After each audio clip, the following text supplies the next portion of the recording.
Bonjour, bonsoir à tous et bienvenue dans Char Histoire. Alors le sujet de ma vidéo cette fois-ci sera les chars lourds japonais. Et si je fais cette vidéo en ce moment, c'est parce que dans World of Tanks, la branche technologique des chars lourds japonais va bientôt sortir.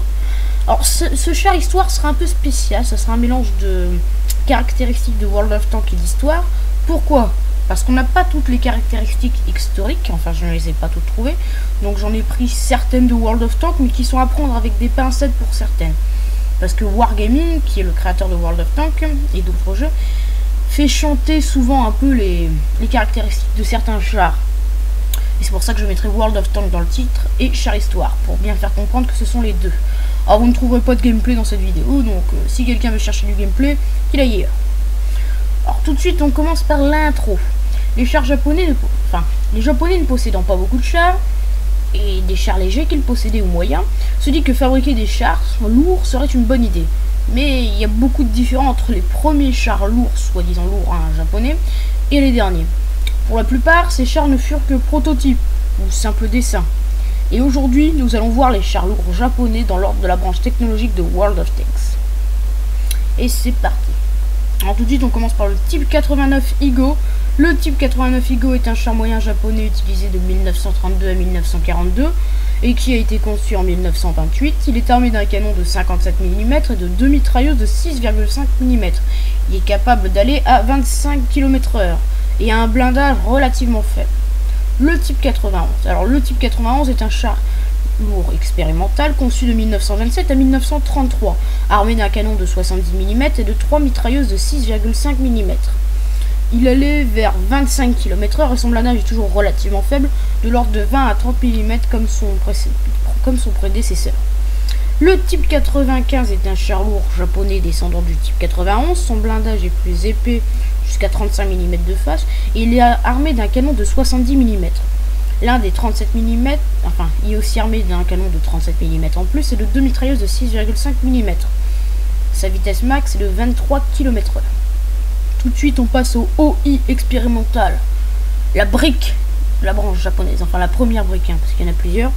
Le OI expérimental est un char super lourd japonais qui pesait dans les environs de 100 tonnes avec un blindage d'environ 75 mm de face et une vitesse max de 30 km/h.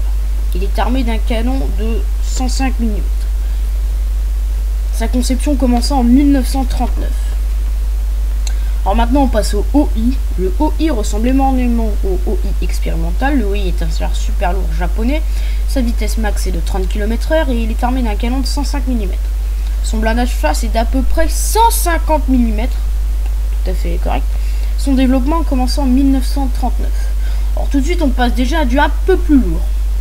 Le Oni est un char super lourd japonais avec un blindage d'à peu près 175-200 mm de face.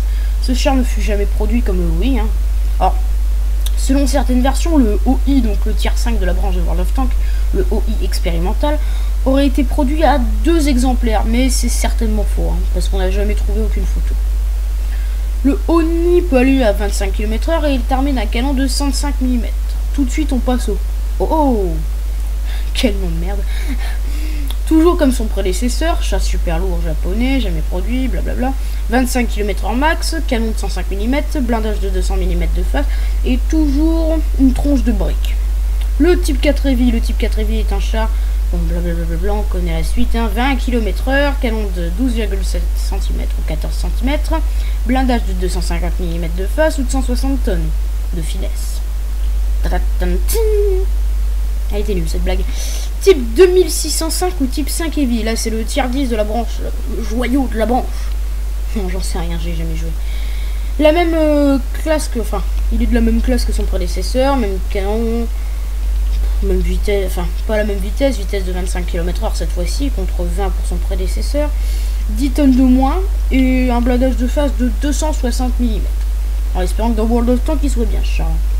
Alors en conclusion, alors je n'ai pas donné beaucoup d'informations par contre sur les dernières chars car il n'y en a pas de vrais. Ces chars n'ont pas existé donc c'est juste c'était des projets donc c'est difficile de dire la réalité. Dans World of Tanks ils les ont designé avec une façon mais on n'est toujours pas sûr que ça soit ce design qui aurait été assez cher. Bon en clair ce sont de vrais colosses mais des gros colosses. qui, s'y aurait existé, aurait foutu la pagaille chez les Alliés. Ça, c'est sûr et certain. Alors, j'ai fait un petit descriptif historique et de valeur de World of Tanks. Alors, j'espère que cette vidéo vous aura plu. N'hésitez pas à vous abonner, partager la vidéo, commenter la vidéo, liker la vidéo, partager.